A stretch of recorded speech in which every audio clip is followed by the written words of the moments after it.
வெறுமனாக அரசு கொண்டு வருகிற சுற்றுச்சூழல் சட்டங்கள் மட்டும் தீர்வாகாது.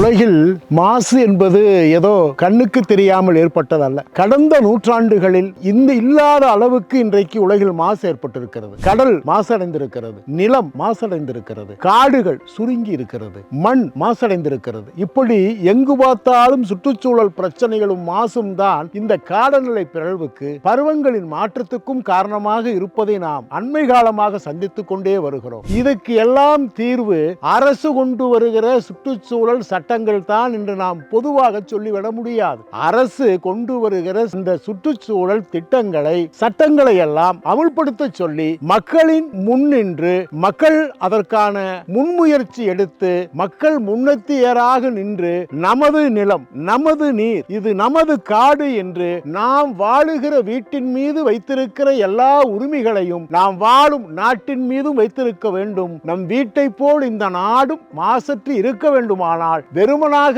அரசு கொண்டு வருகிற சுற்றுச்சூழல் சட்டங்கள் மட்டும் தீர்வாகாது. அது மக்களின் முன்னெடுப்பில் இருக்கிறது என்பதை உணர வேண்டும்.